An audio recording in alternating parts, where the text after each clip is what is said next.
Preview. Assalamualaikum warahmatullahi wabarakatuh. Selamat siang. Rasanya senang banget kalau siang hari ini Wiwin bisa ada lagi di dekat Panjenengan ya, bareng dengan Mahameru Pro. Kalau mungkin ada pertanyaan, kok bukan Mahasi Pro Plus ya? Kita sudah ganti nama ya, dari Mahasi Pro Plus menjadi Mahameru Pro. Mahameru Pro Madu Pahit sangat bagus juga untuk yang punya keluhan sakit apapun ya. Bisa membantu, tentunya membantu untuk penyembuhan berbagai macam penyakit. Tidak sendirian tapi barengan dengan Bapak Akrom. Assalamualaikum Pak Akrom. Waalaikumsalam warahmatullahi wabarakatuh. Pak Akrom ini adalah herbalis sekaligus terapis. Sehat ya Pak Akrom ya? Alhamdulillah sehat. Sudah siap juga nanti dengan program berikutnya ya? Ji. Mahameru Pro Madu Pahit. Mahameru Pro Madu Pahit ini ada beberapa kandungan di situ Pak Akrom ya. Ada madu, kemudian pasak bumi atau dikenal dengan tongkat ali ya, kalau pasak bumi ya. Ji. Kemudian ada juga purwoceng, ada juga stambiloto, bropotowali, propolis. Ini tentunya satu rangkaian yang yang sangat bagus gitu ya untuk memelihara kesehatan tubuh ya Pak Akrom ya. Ji. Saling melengkapi atau memang semuanya punya kelebihan masing-masing Pak Akrom dari beberapa bahan ini? Ya, pada dasarnya kandungan setiap zat aktif yang ada di dalam tanaman itu sifatnya pertama itu sinergi ya atau menguatkan. Terus kemudian ada juga yang melemahkan. Iya. Nah, di sini kita milih yang saling menguatkan.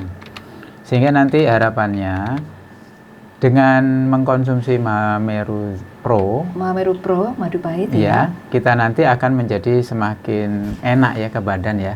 Yang kita rasakan keseimbangan di dalam tubuh, orang menamakan dengan sehat tadi ya. Oke. Nah itu, pada dasarnya dari satu-satu poin itu kalau berdiri sendiri-sendiri pun juga bisa. Makanya mbah-mbah dulu kalau bikin jamu itu kan jamu gendongan itu ya terutama, itu kan cuman paling satu atau dua komponen ya yang dijadiin satu. Kunir asem begitu ya, kunir sama asem, ya, beras sama kencur gitu ya. Nah dari situ kalau digabung itu pada dasarnya kalau kita mau mempelajari dunia herbal, kalau kita tahu sinergisitas dari zat aktif, kita akan lebih enak ya. Kalau sifatnya panas dicampur dengan yang dingin, nanti efeknya akan menghangatkan. Nah, dari sini tubuh kita perlu suatu suhu optimal ya. Suhu optimal kalau dalam dunia kedokteran disebut sebagai suhu optimalnya 36 sampai 37,4. Nah, disitulah kita akan merasa nyaman. Tapi pada dasarnya kalau kita mau ukur beneran, rata-rata itu 368 itu kita rata-rata di situ. Kalau 37,5 kita sudah semelenget rasanya. Iya betul. Kalau 37 ini sudah semelenget, tidak nyaman ya. Nah, dari sini kalau ini kita perlu didinginkan dengan herbal-herbal yang sifatnya dingin. Nah, tapi uniknya madu itu tergolong anget ya, anget ke panas. Tapi nyatanya bagi orang-orang yang panas mengkonsumsi itu pun juga nggak ngefek tambah panas. Tapi bisa mendinginkan. Ya, dia menstabilkan, lebih ke menstabilkan. Ya, Oke. Karena memang di dalam Al-Quran sendiri disebutkan demikian bahwa dari perut lebah itu keluar minuman yang menyehatkan. Nah, dari sini tidak ada kata-kata bahwa dia harus panas untuk dikasih ini atau ini, tidak ada. Cuman di sini menyehatkan bagi seluruh manusia berarti. Karena memang madu ataupun segala sesuatu di muka bumi ini diperuntukkan untuk manusia. Nah, untuk itu kita harus meyakini itu nomor satu. Makanya terus kemudian ditambah lagi dengan pasak bumi, sifatnya kan sebenarnya pahit ya. Pahit kalau dirasakan itu lama-lama hangat. Kalau dirasa di lidah itu tidak ada rasa panasnya sebenarnya. Tapi efek berikutnya adalah panas. Karena dia membantu sistem metabolisme atau pengubahan makanan yang kita makan itu menjadi energi yang untuk kerja kita ya. Nah, kalau untuk brotowali sendiri kita kenal sebagai sebenarnya itu penguat juga. Kalau sifatnya penguat membawa efek ke tubuh kita tuh hangat. Hangat ya. Ya. Brotowali. Ya. Kemudian dia juga antibakterial juga, anti jamur juga ada. Terus kemudian antivirus juga ada. Makanya di sini kalau kita kondisi nggak nyaman itu kan paling tidak itu tubuh kita itu menjadi lebih nyaman lagi karena mungkin ketidaknyamanan kita karena serangan dari bakteri, ataupun virus, ataupun mungkin jamur. Nah, dari sini nggak ada yang namanya istilahnya itu madu. Madu itu jamur itu nggak ada. Berarti kalau jamur itu berarti madu nggak bener itu ya. Berarti nggak ada kadaluarsanya untuk madu ya? Pada dasarnya nggak ada kalau dia murni ya. Tapi nanti kalau bercampur ini jadi sudah beda lagi. Makanya di sini kita ada semacam expired date ya, istilahnya itu. Nah, dari situ supaya kita nggak terlalu istilahnya nggak, untuk hati-hatilah ya. Karena pada dasarnya kalau semakin lama itu kalau madu murni sih nggak apa-apa. Tapi kalau dia makanannya nggak bagus itu nggak enak sih. Saya merasakan ada, karena kadar airnya yang cukup tinggi, efeknya itu nanti ya nggak enak baunya. Hilang rasa bau madunya. Oke. Itu. Untuk pertanyaan ya Pak Akrom ya, sakit diabetes atau gula darahnya lumayan tinggi gitu, ada keluhan juga ke kaki itu rasanya panas di telapak kaki itu juga terasa gitu. Waktu ada yang pijit ke sini juga berkeluh kesahnya seperti itu. Itu dikarenakan apa ya Pak Akrom? Kenapa bisa panas di kaki? Ya. Untuk diabetes rasa tebal dan panas di kaki itu karena darah yang dari kaki itu sulit untuk kembali lagi ke jantung. Karena kekentalan darahnya dari efek dari gulanya itu loh Mbak. Apakah darah itu seperti sirkulasinya mutar gitu ya di tubuh kita? Iya betul. Nah dari jantung dipompa untuk ke seluruh tubuh sampai di ujung kaki. Nanti pompaannya baliknya itu kan nggak ada tekanan sudah, hanya karena dorongan dari jantung. Makanya pembuluh darahnya dari jantung itu berdenyut karena memang ada tekanan. Yang balik lagi ke jantung itu nggak berdenyut. Nah, kalau dalam dunia kedokteran, arteri itu dari jantung, kalau vena itu dari seluruh tubuh kembali lagi ke jantung. Dia tidak berdenyut. Kalau berdenyut berbahaya karena apa? Vena itu ada di bawah kulit yang berwarna hijau-hijau itu ya, di pembuluh darah itu namanya pembuluh darah vena, dan itu kalau lah berdenyut berbahaya, nanti mancur. Dia nggak berdenyut aja lumayan rembesnya. Berarti karena peredaran darah tidak bisa kembali lagi, makanya di situ terasa panas gitu ya? Iya Pak Akrom. Nah dengan hal seperti itu, berarti apa yang harus kita lakukan Pak Akrom untuk penderita diabetes? Ya, yang nomor satu adalah menjaga kadar gulanya tetap dalam batas normal ya. Batasan untuk normal itu berapa? Usianya berapa? Berarti batas normalnya berapa gitu Pak? Pada dasarnya untuk usia, seluruh usia sama ya. Yang penting tuh tidak nyampe lebih dari 200. Kalau udah 200 sebenarnya sudah dikatakan tinggi juga sih. Yang normal itu kan di bawah itu sebenarnya 140 ya. 140 mm desiliter itu kandungan gula di dalam darah kita itu normal. Nah, kalau semakin tinggi pertanda bahwa insulin itu tidak efektif kerjanya. Nah, keefektifannya itu tergantung dari makanan yang kita konsumsi sebenarnya. Kalau kita kebiasaan makan tepung-tepungan atau nama lainnya adalah karbohidrat, terlalu sering nanti ya jenuh. Apanya yang jenuh? Insulinnya itu kayak kita kalau kerjaan monoton kan jenuh juga ya. Gitu, nah, begitupun dengan insulin. Apakah berat juga itu? Ya, lumayan nanti. Lumayan ya. Ke tubuh kita awalnya sih biasanya ya sekitar jam 9 sampai jam 11-an itu bawaannya ngantuk berat. Nah, itu. Kalau itu berarti efektivitas kinerja dari tubuh kita itu sudah menurun. Jam berapa tadi kisarannya Pak Akrom? 9 sampai jam 11-an itu ya? Ngantuknya berat. Makanya orang-orang yang perlu diwaspadai berarti ya. Mbah-mbah dulu kan bilang jam yamene aja turu, kuwi turune wong loro. 9 sampai 11 itu ya. Oh gitu, Pak. Lu turune wong loro. Nah, itu tanda-tanda sebenarnya. Makanya mbah-mbah dulu itu nggak memakai istilah nama-nama penyakit banyak-banyak, tapi beliau itu tahu. Makanya kalau dulu kita bikin sirup pasti dicemplungi yang namanya kayu manis. Kayu manis. Nah, itu mempersedap sebenarnya. Ya, aromanya itu loh. Bukan hanya menyedapkan, Mbak. Ternyata dia membantu efektivitas kinerja dari insulin. Itu sudah ada penelitiannya. Dan di sini penelitiannya dilakukan kepada seluruh kelompok umur ya. 30 tahunan, terus 40-an, terus nah itu dibagikan bubuk dari kayu manis, ada yang 1 gram, ada yang 5 gram atau 10 gram ya. Itu dilakukan terus-terusan selama kurang lebih 10 hari. Setelah itu diistirahatkan 2 minggu, dicek lagi. Dan ternyata bahwa mereka-mereka yang diberikan kayu manis itu kadar gulanya itu stabil. Gitu ya. Nah, itu kan pertanda bahwa efektivitas kinerja dari insulin tercapai.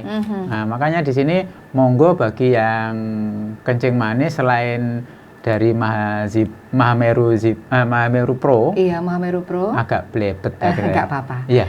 Ya itu ditambahin lagi kalaulah memang tinggi, ditambahi ya seujung sedikit sekali lah. 1 gram itu kan sangat sedikit, nggak kelihatan ya. Nah, itu dari kayu manis atau mungkin kalaulah ngaduknya itu pakai kulit kayu manisnya itu. Oh gitu. Ya. Jadi air hangat itu diaduk dulu dengan kayu manis gitu ya. Terus habis itu setelah rotok manget-manget, nah itu dikasih Mahameru Pro Majapahit. Oke. Itu akan lebih mengefektifkan kinerja dari insulin nantinya. Insulinnya lebih bisa bekerja dengan baik gitu ya. Ya. Mahameru Pro ya Majapahit memang sangat bagus ya. Mahameru Pro Majapahit ini bisa juga sebenarnya boleh dibilang penyakit ini sangat ringan ya, seperti batuk dan juga flu. Batuk dan flu ini ringan ya Pak Akrom ya? Ya, kalaulah masih di sekitar tenggorokan atas ya hitungannya lumayan ringan. Tapi bagi mereka-mereka yang sudah mempunyai penyakit bawaan lain, ya, mungkin kencing manis, mungkin darah tinggi ataupun ginjal, gangguan ginjal ataupun liver itu menjadi berat, Mbak. Ya. Oh, jadi berat ya? Iya. Jadi tidak boleh disepelekan. Begitu terkena flu harus segera diatasi gitu ya? Iya, betul. Dan sementara untuk Mahameru Pro Majapahit sendiri sebenarnya bisa nggak ya untuk mengobati, semisal membantu mengobati, semisal kita batuk, kemudian flu, begitu Pak Akrom? Ya, pada dasarnya di Brotowalinya di sini bisa meredakan keluhan-keluhan yang disertai dari penyakit ya. Kalau flu itu kan perasaan berat badan, betul. Ya, terus pusing, ya, nyeri, terus meriang-meriang. Nah, di sini nih Brotowali dan Sambiloto berperan untuk antiinflamasi. Kalau bahasa medisnya itu, kalau kita bilang orang awam itu anti radang. Nah, dari sini si radang sendiri adalah tanda-tanda masuknya dan berkembang biaknya si bibit penyakit tadi, baik itu bakteri maupun virus. Nah, dari sini keluhan-keluhan itu akan diredam, kemudian daya tahan tubuhnya ditingkatkan dengan madunya. Ya, propolisnya juga sangat berperan dalam menjaga kestabilan sistem hormonal dan enzim. Akhirnya sistem daya tahan tubuh kita secara keseluruhan akan meningkat. Makanya di sini harapannya kalaulah kena flu, batuk, pilek begitu ya akan segera membaik. Dan Pak Akrom, musim panas seperti ini nafsu makan itu sering menurun, apalagi buat anak-anak. Minta solusinya bagaimana bisa membangkitkan nafsu makan untuk anak-anak terutama. Kalau Pak Akrom nafsu makannya tetap stabil ya? Ya berasa juga sih beberapa hari ini. Berasa tidak enak ya? Ya agak menurun ya. Agak menurun. Ya. Berarti tidak sama. Kalau ini tetap enak ya Pak Akrom. Monggo Pak Akrom bisa dijawab silahkan. Untuk nafsu makan itu kan berarti memang suasana ya sangat berpengaruh. Suasana dalam artian lingkungan. Suasana lingkungan bukan suasana hati ya? Ya. Suasana hati pun sebenarnya juga bisa mempengaruhi nafsu makan ya. Betul. Nah kalau lingkungan ini kan coba kita panas sih, tapi anginnya kan dingin. Nah itu kan bikin males minum. Awalnya males minum. Nah kalau minum kita kurang, sistem enzim dan darah kita itu terganggu. Akhirnya peredaran darah juga nggak nyaman. Nah di pencernaan itu menurun kinerjanya atau gerakan peristaltiknya akan menurun. Nah kalau gerakan peristaltik menurun, itu efeknya yang kita rasa adalah males makan. Nah dari sini akhirnya nutrisi nggak kita dapatkan. Nah, sel-sel yang menjaga kesehatan kita dalam artian imun, sistem imun itu akan menurun juga. Otomatis vitamin yang menjaga itu juga akan turun. Nah, begitu kemarin ada pandemi itu kan semakin nyata bahwa vitamin D itu sangat berpengaruh. Betul, sangat bagus. Nah, sedangkan untuk mengaktifkan vitamin D itu gampang, yaitu caring atau didis atau berjemur di pagi hari. Berjemur ya. Iya. Iya. Nah, oke. kalau kita akhir-akhir ini jarang berjemur ya wis, kita akan tidak nyaman ke tubuh kita karena vitamin D3-nya itu nggak aktif. Dan untuk waktu yang sehat sebenarnya untuk jam-jam berjemur itu kisaran jam berapa Pak Akrom? Ya mulai anget-angetnya matahari lah, jam-jam 8 sampai jam setengah 10-an lah. Nah, Jangan jam 12 kita berjemur gitu ya? ya, jangan untuk meningkatkan daya nafsu makannya, nomor satu perhatikan minumnya dulu untuk anak-anak.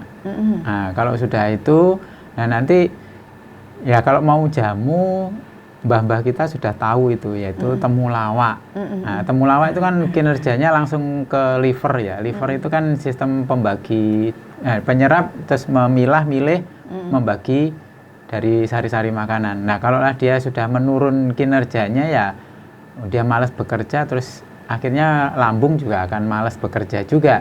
Makanya di sini baiknya dikonsumsikan temulawak, kalaulah beras kencur nggih monggo. Oke. Ya itu nanti. Untuk membangkitkan nafsu makan anak-anak, Nomor yang satu, pertama, minum air putih ya. Ya, terus kemudian kalaulah mau jamu, sebenarnya Mahameru Pro itu Iya. juga bisa ya, Oke. karena dia merangsang gerakan dari usus-usus kita juga. Nah, akhirnya nanti diharapkan jadi mau makan. Makanya minumnya dicampur dengan Mahameru Pro, itu akan membantu meningkatkan kinerja dari peredaran darah, terus kemudian dari pencernaan juga akan oke. Nah, kalaulah mau ditambahi boleh dengan beras kencur ataupun temulawak. Itu kunir asem itu untuk mendinginkan. Biasanya tuh di dalam itu agak panas. Nah, makanya dengan kunir asem itu nanti akan mendinginkan sistem pencernaan, akhirnya bawaannya makan akan muncul. Itu ya? Ya. Oke, ada beberapa langkah yang bisa panjenengan lakukan biar nafsu makan anak-anak itu lebih oke gitu, nggih. Jadi untuk dosisnya tidak ada aturan, misalnya jamunya tadi Pak Akrom, dan juga Mahameru Pro-nya kalau untuk anak-anak ada ya? Ya, Mahameru Pro untuk anak-anak 1 sendok teh aja. Kalaulah jamu ya segelas itu sudah cukup ya. Lah. Segelas kecil aja lah. Segelas kecil ya. Kurang lebih 100 mili ya. Itu kan udah oke. Kalau ke jamu gendongan atau ini silakan, atau bikin sendiri monggo. Bikin sendiri lebih enak ya. Oke. Pak Akrom, kita langsung menjawab tentang kacang hijau ya tadi kalau tidak salah ya. J. Untuk penderita sakit ginjal. J. Monggo bisa dijawab Pak Akrom. Ya, pada dasarnya untuk penyakit ginjal, karena ginjalnya sudah tidak bisa menyerap dan menyaring. Pertamanya kan menyerap, nah apa istilahnya, mineral-mineral yang kita asup atau yang kita makan. Kemudian dia membuang kelebihannya. Nah, karena dia gagal melaksanakan tugas itu, ya harus kita hindari makanan-makanan yang banyak mengandung istilahnya tuh mineral-mineral yang kuat, yang sebenarnya diperlukan oleh tubuh juga. Contohnya adalah kalium. Nah, kalium ini diperlukan untuk menjaga kestabilan tensi ya sebenarnya. Dan dia berguna untuk si jantung. Tapi karena dia tidak bisa dibuang kalau berlebihan, makanya itu berbahaya. Nah, itu nanti ke kaki jadi istilahnya bengkak air.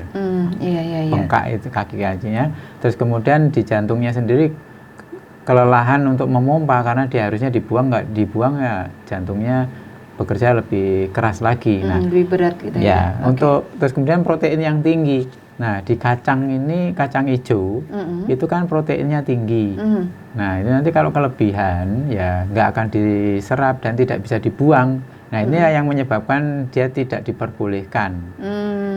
Sedikit pun tidak boleh ya untuk penderita ya, sakit ginjal. Kalau mau makan itu berarti yang lain harus dikurangi, Mbak. Contohnya gimana? Maksudnya gimana ya, Pak Akrom? Kalaulah biasanya proteinnya tinggi, yang kita konsumsi kan harus ada proteinnya. Kalau proteinnya nggak ada, ya kita nanti sel-selnya nggak ada yang digantikan, ya kan? Rusak, ya rusak. Nanti hancur tubuh kita.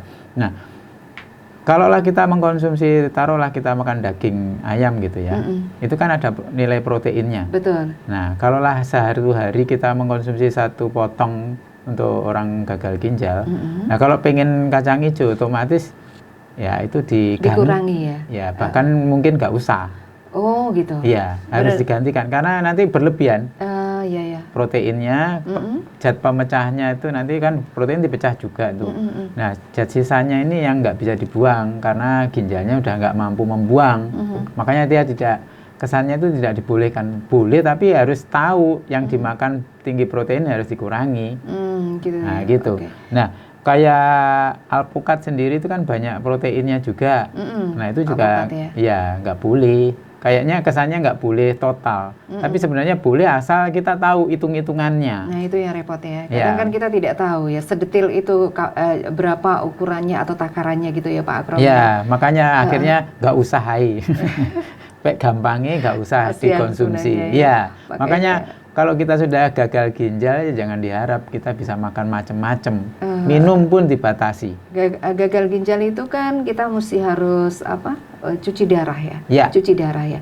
Itu apakah selamanya seperti itu Pak Akrom? Iya, karena ginjalnya udah nggak mampu sama sekali ya. Kalau lah memang sudah tahapnya 3 sampai 5 itu ya sudah nggak bisa itu. Nah, kalau lah mau dicangkok ginjalnya atau ditransplantasi, ya biayanya Tidak murah ya. tidak murah. Kita harus siap-siap minimal itu ya satu lah M. Oh gitu ya. Jadi besar ya. Ya, biayanya ya. dan itu pun tidak menjamin 100%, akan ya. 100% bisa seperti semula begitu ya, Pak Akrom. Ya? Dari pengalaman saya, orang yang pernah cangkok itu sehat, tapi tiap 3 bulan dia harus main ke rumah sakit tetap ya. untuk membuang zat sisa lebih dari pertempuran karena bukan ginjal dia toh. Tetap aja intimidasi dari tubuh itu masih ada istilahnya kalau saya bahas ya. Nah, di sini yang harus kita perhatikan adalah gaya hidup kita nih. Betul. Kalau kita ya yang jelas soda juga nggak boleh. Nah, ya, yang sangat tinggi kalium itu yang kelihatan itu di belimbing. Di belimbing ya. Ya, itu orang gagal ginjal kalau makan itu sesuatu siripnya aja wis nggak tertolong rata-rata. Oh gitu ya. Jadi harus benar-benar diperhatikan. Ya, terus kemudian juga jeruk juga dikurangi, Mbak. Untuk jeruk. Waduh. Ya itu udah banyak aturan ternyata ya. Sangat-sangat banyak. Makanya sehat bersyukurlah. Iya, kalau tubuh kita sehat ya. Ya. Oke. Jangan lupa juga panjenengan bisa minum secara teratur Mahameru Pro Madu Pahit dulur. Mahameru Pro Madu Pahit ini sekali lagi menjaga kesehatan tubuh ya, tentunya pola makan juga harus dijaga, pola minum, pola pikir. Jadi ada keterkaitan sebenarnya ya. Dan Pak Akrom tentang bunga lawang, Pak Akrom pernah dengar itu ya, bunga lawang ya? Ya. Pernah tahu juga kalau bunga lawang ini sebenarnya untuk mempersedap ya, mempersedap makanan. Kalau makanan dikasih 2 atau 3 gitu rasanya aromanya terus sedap ya. Kalau bunga lawang itu cuma diseduh gitu bisa nggak ya untuk diminum gitu Pak Akrom? Bisa. Bisa ya? Bisa. Oh gitu, diseduh dengan air panas kemudian diminum. Nah fungsinya sendiri apa bunga lawang ini? Pada dasarnya banyak ya. Kalau gampangannya ya bahasanya sekarang itu antioksidannya juga ada. Antioksidan. Ya, dan di situ ya namanya antioksidan itu untuk menggagalkan proses oksidasi atau terbentuknya racun atau orang kenalnya menghancurkan atau menetralisir racun ya. Nah, kalaulah itu ya untuk apa aja sih sebenarnya? Di tubuh kita kan selalu ada oksidasi atau sifat racun. Nah, nanti kalau contohnya nih bayam itu kan kalau di sayur itu nggak boleh diangetin. Betul. Nah, itu nanti berubah zat besi yang di dalam bayam itu jadi racun bagi tubuh. Perlu diingat-ingat ya ibu-ibu ya. Bayam jangan panasi bayam. Terus kemudian, nah itu kan muncul nanti zat besinya itu kan ferum ya namanya. Nanti jadi ferit. Nah, kalau ferit itu berbahaya bagi tubuh. Berbahaya ya, jadinya.